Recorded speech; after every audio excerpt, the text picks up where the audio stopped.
Last week, I got my hands on a pair of the Nike Vomero Plus, and I've already run 100 miles in these shoes, so I thought it's only fitting to do a full review here on the channel. And a bit of a spoiler, I've absolutely loved the running that I've done in this shoe so far. It's a shoe that I think Nike needed in their lineup, that they were maybe missing in the last few years, and it's probably the most enjoyable Nike shoe that I've run in since the Invincible that it is set to replace. So in today's video, I'm going to share with you my strengths and weaknesses that I found with this shoe, compare it to a couple of other shoes which I think are competitors in that same sort of max cushioned, up-tempo, daily trainer category, and yeah, just share my thoughts with you on this new shoe from Nike. So first of all, what is the Vomero Plus? In short, it's a new trainer from Nike that is designed for those daily miles, that features the Zoom X midsole, which is their most premium, bouncy midsole that's found in their super shoes, but is now also being used in some of their dailies. It was most commonly found in the Invincible that launched back in March 2021. And the Invincible became one of my favorite running shoes of all time.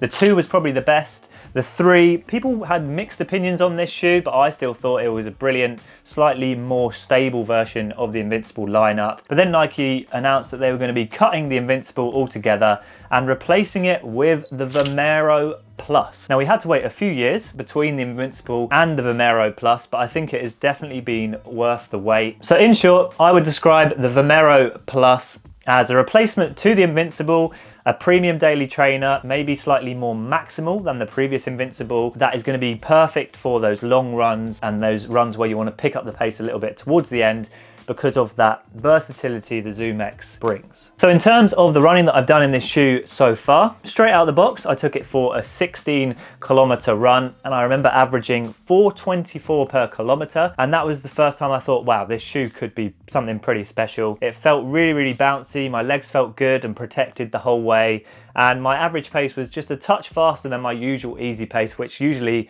suggests that a shoe is maybe a little bit more efficient and is offering a little bit more bounce and responsiveness than, say, a more traditional daily trainer would. The second run, 21 kilometers, again at an easy pace, felt brilliant. And then the third run I did was a 34-kilometer long run at the end of a pretty big training week. My legs were tired, dreading going out for the run, to be honest with you, because I already knew that I was carrying a bit of fatigue. But this shoe really came into its own on that 34-kilometer run. I was able to pick up the paces down to a little bit slower than marathon pace, tempo if you like. It's a perfect shoe for starting off nice and easy, protecting the legs, and then being able to push on a little bit towards the end because of that Zoom X midsole that it has. It's one of those shoes that's soft, bouncy, but then when you want to pick up the pace, it can handle it absolutely no problem. So those were the first few runs in it. I've now done 100 kilometers. I think I said 100 miles in the intro. 100 kilometers. Whoops. I've now done 100 kilometers in it, and as you can see, in terms of durability, it's held up pretty well. There's quite a nice amount of coverage on this, and they're calling it a waffle coverage. Fairly similar to that was found in the Invincible. You can see the similarities there. Maybe a little bit less coverage, hence why the weight has actually dropped a little bit for me. In my UK size 8, it weighs 273 grams, which I was pretty pleasantly surprised by. I thought it was going to be a little bit heavier. It costs £155, which I think is about right for this shoe. I think Nike could have easily made this a little bit more expensive because it does offer that sort of premium midsole, the Zoom X. Competitors like the Super Blast at around the £200 price point, but they've managed to keep it a similar price point to the Nike Invincible, which I think is really important for the success of this shoe. So fair play to Nike for keeping that price point. I'm not going to say low, but I'm going to say respectable. In terms of upper, engineered mesh upper, plenty of padding on the tongue and the heel counter, maybe a little bit too much, which we'll talk about in just a little bit. But yeah, a well-rounded max cushion daily trainer that has been superb for the runs I've done in it so far, and it's firmly going to stay in my running shoe rotation in the build up to the Chicago Marathon. So moving on to some strengths and weaknesses, we'll start with the strengths of this shoe, and obvious one being the Zoom X underfoot, 45 millimeters of stack. And because the shoe has that midsole in it that is so versatile. It is one of those shoes that's really fun and enjoyable to run in. I think if you pick up this shoe, you're really going to enjoy it. Another big benefit to this shoe is how protective it is. As I said, at the end of a long week of marathon training, the long run comes around and sometimes my legs are feeling pretty battered, and I look for a shoe that's going to offer that protection from the road, and 45mm of Zoom X in the Vomero Plus is definitely gonna tick that box, so that's a big plus point of this one. Another thing I've really liked is the nostalgia feel. It does feel very similar to the Nike Invincible, maybe a little bit more max cushioned, the Vomero, but I was actually excited to see, I put the two shoes on the scale, the Vomero Plus, at least in my UK size 8, comes in at 14 grams lighter than the old Invincible, and there's more stack height. So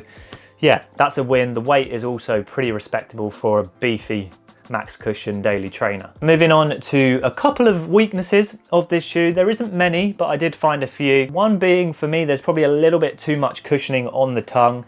It almost feels like having a pillow on top of the foot, which I just found was maybe not necessary. It could have been a little bit thinner and maybe reduced the weight even more, which I personally would prefer over an overly plush tongue that sort of slips around a little bit on foot. Same can be said for the heel counter. There's quite a lot of cushioning there that maybe could be reduced a little bit, but that's very minor. I also found that it does have a 10mm drop, which feels a touch aggressive for me personally. For a daily trainer, I prefer more a 4-6mm, but again, that's being a little bit picky. I just find it pushes me up onto my toes a little bit too much, which sometimes can load my quads more than sort of other muscles, and I just find over time that for easy runs, I prefer a shoe that's a little bit flatter in terms of profile. And the only other thing I found on my first run is I got a little bit of a blister on my little toe, which I think could be linked to the positioning of this reflective element here. I did find after the first run that wasn't a problem anymore, so maybe it's just a breaking in thing.